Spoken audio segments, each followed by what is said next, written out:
start with the opening statement from Coach Murphy and open up for questions after that. Well, it was just a good, well-played defensive, game that we're kind of used to in the SEC. And they got key hits. We didn't. That's the story of the game. We had runners in scoring position. We had runners on, but we just didn't get that key hit. And, in high-level softball, there's three things that you need. Number one, a great start. They got that. Team defense. Neither team had an error, I don't think. And then the third and probably the toughest is the key hit, and they got two, and we didn't get any. So kudos to Miss Landry. She pitched a good game.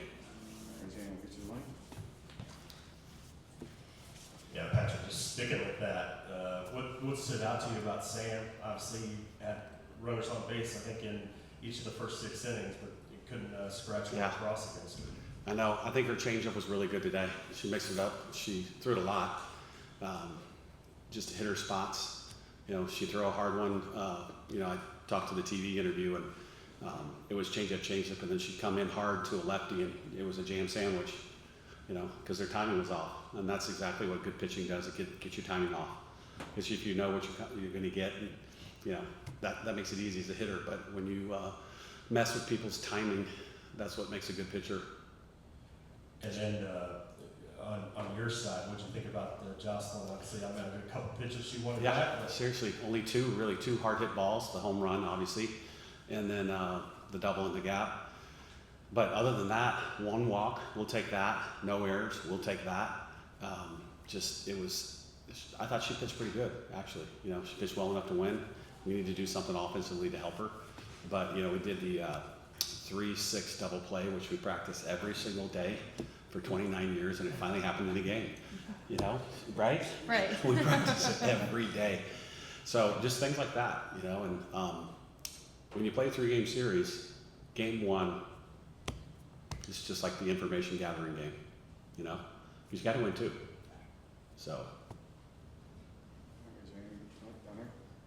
Kali, talk about what you and your teammates will do tonight to flush this game, or I don't know, I guess you flush it and get ready for game 2 so you get even in the series. I think it's just to kind of put in the mindset of everybody's going to make mistakes. Everybody's going to have a challenging day. It's not everything's going to be perfect all the time. So I think we just got to go out there and understand that we've done it before. It's not going to be easy. We knew that coming in, that it wasn't going to be easy and it was going to be a dogfight. So I think we kind of just flush it and know that, hey, we still have another game to play tomorrow and they have to take another one. But as long as we have fun and enjoy the moment, I think we'll be okay. Coach, just one similar lines. It's a spot you guys are really comfortable in. Talk about bouncing back to a game 2 and then win a 3-game series. What about the just group as a whole gives them that calm to be able to bounce back from a game 1 and go rip off 2 in a row? I think, we've gone to the World Series the last 2 times, right? Yeah. And we've lost the first game. So it's not different. We're kind of used to it. And then, when we played OU at Tuscaloosa, they won the first game as well. And playing in the SEC is basically like this every weekend. It's a 3-game super regional, 2 out of 3. So that part of it, they're used to. Great competition, the crowd was awesome. We loved it. But it's just like this, about a third of the way through, I was like, you have more in you to compete. You do. You don't know it, but you do. And tomorrow is when we need it. Tomorrow and Sunday. It's got to come out of you right now. So it's a challenge. It's fun, and I love to see people step up. That's what's so exciting about this. In a great atmosphere, it's a good team. I love to see somebody step up and do something good. Coach, I want to ask you about it a little bit. You see Patty with the 1-year pitchers and Kelly Maxwell last year, and now we see Sam. Just her ability to find an arm to help her team when she needs an arm, I guess. What do you see from your perspective? First of all, Jen improved Sam, number 1, because Sam was not like that last year. She was a good pitcher, but she's better this year. So she got better. And then, we're all kind of looking at the same kid, seriously, and it's like a quarterback. A pitcher in softball is just like a quarterback. But then you got to find the right one with the right mindset, because when you're the quarterback at Oklahoma or the quarterback at Alabama, that's a big ass position to be in. It's bigger than the governor of both states. Yeah. So you have to have a kid that is very strong mentally to be able to handle that, because it is. And then, you know, obviously this young lady has that.